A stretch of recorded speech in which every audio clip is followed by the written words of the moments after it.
The Thomas B. Fordham Institute evolved out of a private foundation that for the past 15 years has been dedicated exclusively to the bold reform of K-12 education in the United States. We have binocular vision. One lens is turned on the whole nation, the other is focused on Ohio, and we combine quality research with advocacy and vigorous communication through multiple mechanisms. We're impatient, too. We're mindful that America has been reforming its schools for several decades now as generation after generation of children pass through them without having much reform to show for it. Our Nation at Risk report, a seminal document, came in 1983, but doesn't yet have much to show for all that effort and all that money when it comes to concrete improvements in education outcomes. Our national scores and graduation rates are basically flat. Not nearly enough kids are learning what they need for their own good, their own future success, and for the country's international competitiveness. Too few kids have quality school options to choose among. The system as a whole is deeply inefficient and underproductive, even though budgets are strapped, and our structures and governance arrangements are archaic and in need of a radical overhaul. That's just the tip of the reform iceberg, mind you. I haven't mentioned technology, for example, nor the plight of gifted and talented kids, but there's plenty on this menu to keep us challenged and busy.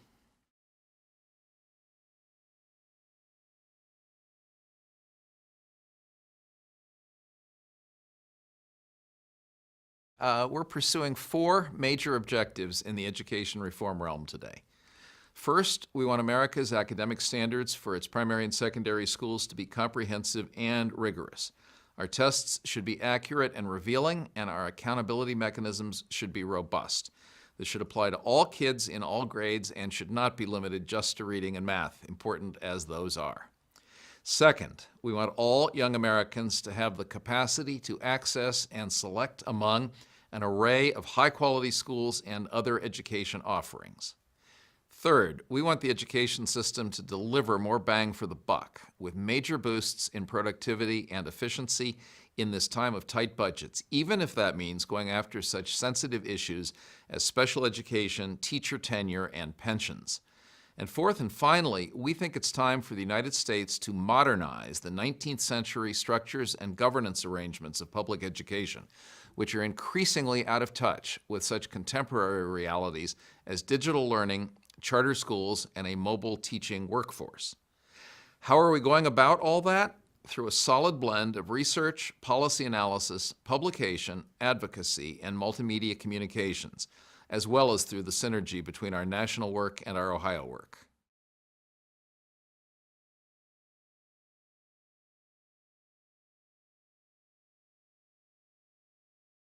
Besides the National plus Ohio synergy that is uniquely Fordham's, our distinctive points of leverage are a dynamite board, an articulate staff, a reputation for quality analysis and hard-hitting advocacy, and adroit use of every sort of modern communications, from the traditional print and electronic media to our own newsletters, blogs, webcasts, and more. Several of us help edit Education Next, the quarterly journal, and almost every Thursday throughout the year, we at Fordham send our own education gadfly electronically to some 7,000 subscribers. We also organize and host engaging and often lively face-to-face debates and conferences on important issues of the day. I think what's most distinctive about Fordham has been our willingness to speak truth to power without regard to a political party or ideology, and our success in agenda shaping by helping to docket issues and ideas for serious consideration by policymakers, by educators, by journalists, and others. Examples of that agenda setting include getting notice to the plight of smart kids in the No Child Left Behind era, stretching the school dollar in a time of tight budgets, the potential value of national academic standards as long as they're good ones, the need for quality as well as quantity in the charter school world, the importance of a sound policy environment for digital learning, and most recently, the need for a major overhaul of education governance.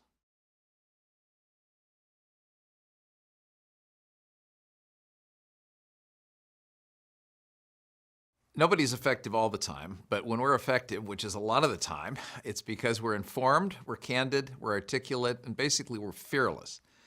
It's hard to measure the actual impact of think tank and advocacy work and research and the kinds of things we do. It may be enough to note that most of the outside world imagines that Fordham is a much bigger organization than it actually is. That's partly because we're productive and work hard, partly because we make waves, and partly because we've been pretty good at teaming up with other national and state-based organizations in pursuit of common goals. The state-based advocacy organizations are particularly important to us nowadays because so much of the education reform action in America is occurring or not occurring today at the state level.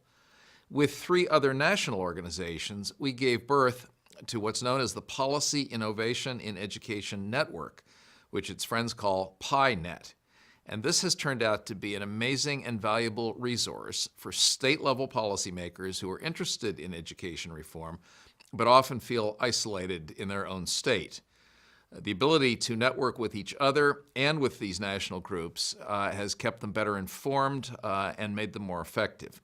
It's also made us more effective by giving us a kind of dissemination route in the real world through all of these other state-based groups. Back at the national level, we've also played formative roles in the creation of such other organizations as the National Council on Teacher Quality and the liberal arts advocacy organization named Common Core.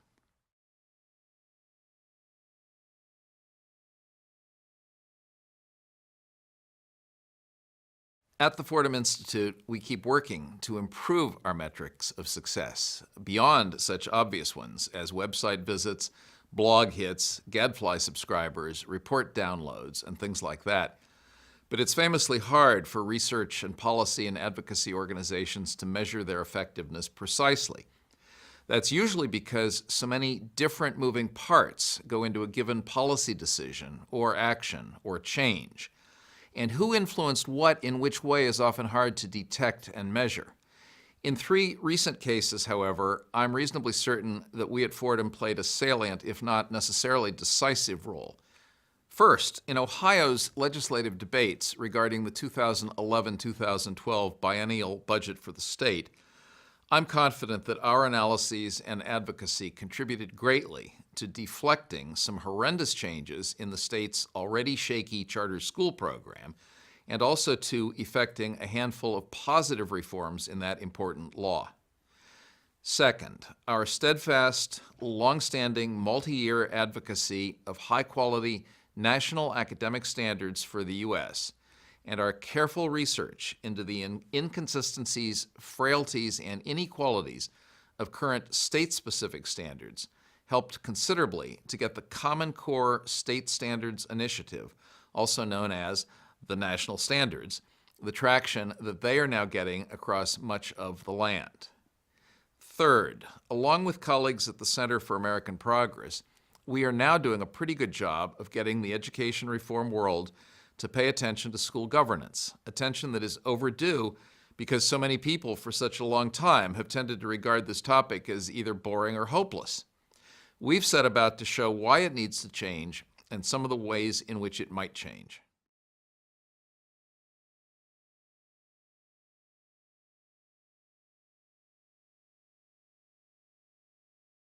Fordham sometimes calls to mind the famous Indian parable of the blind men and the elephant. People viewing us from different perspectives come up with very different impressions as to what we are. To some in the education field, we're a conservative organization because we believe in school choice, high standards, and rigorous accountability, and possibly because Mike Petrilli and I once worked at the education department under Republican presidents. To some other people, particularly on the right, we're dangerously liberal at Fordham because we favor national standards and we favor changes in governance that would alter local control. To many people in Ohio, we're just an Ohio-based advocacy organization, which is true as far as it goes. They're unacquainted with our national work.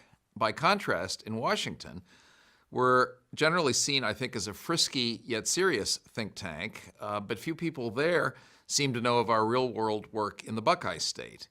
In reality, we're both national and Ohio-focused. We're not the prisoners of any particular party or ideology.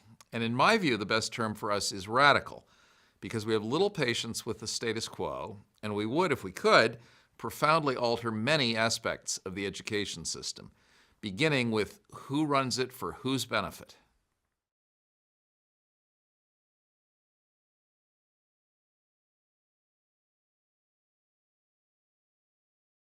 In the 15 years of the Fordham Institute, our major accomplishments to date include well over 100 significant studies, many hundreds of issues of the weekly education gadfly, thousands of followers of our blogs, our Twitter feeds, our webcasts, our podcasts, lots of op-eds in national newspapers, magazines, and journals, occasional TV and radio appearances, and onward.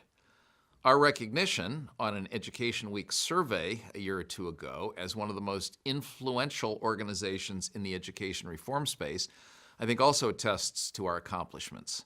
So does our participation in the successful birth of such other consequential organizations as Common Core, the National Council on Teacher Quality, the Policy Innovation in Education Network.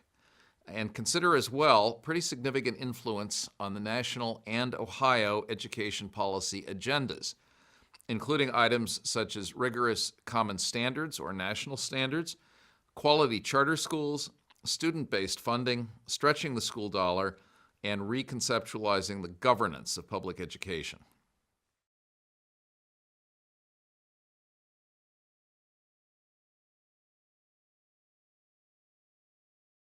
As we've grown, we've come to depend more and more on other people's money.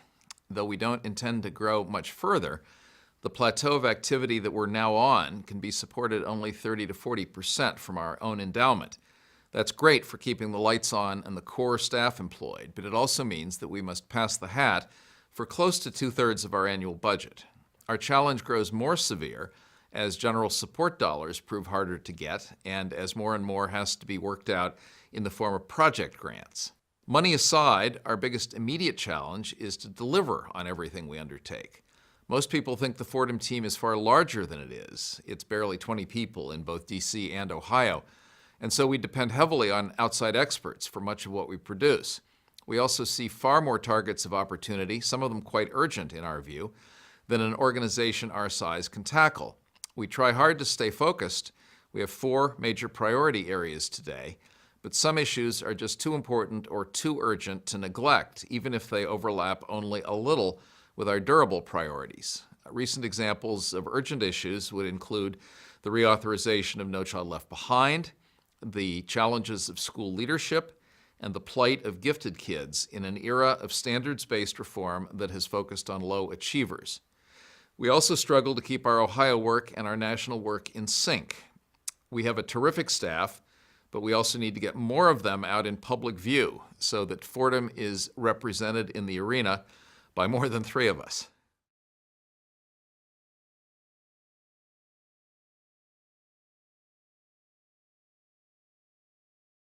We don't seek to grow much beyond our current scale of operations, but another couple of staff members would hugely boost our productivity and our timeliness, and it would reduce our dependence on outsourcing much of the work. We could also make some needed overhauls to our communications infrastructure, particularly the electronic kind. And we would certainly benefit from some venture capital that would enable us to embark on urgent issues without waiting for the completion of project-specific fundraising. But what we really need most is relatively stable sources of funding. The optimal would, of course, be endowment building and general support grants with multi-year commitments. The least optimal are little tiny grants tied tightly to individual projects.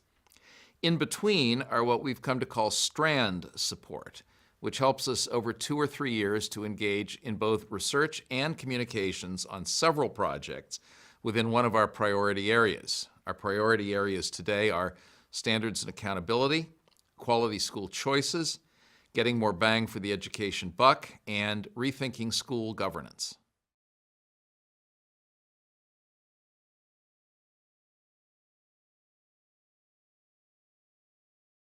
Our 4 current priority areas, standards and accountability, quality school choices, getting more bang for the education buck, and rethinking school governance, are not necessarily permanent.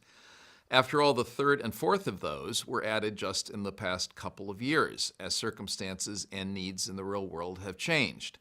They will surely change further in the years to come. We're also somewhat opportunistic. When an urgent problem appears on the horizon that needs attention, even if it's outside our current priorities, we try to do something about it.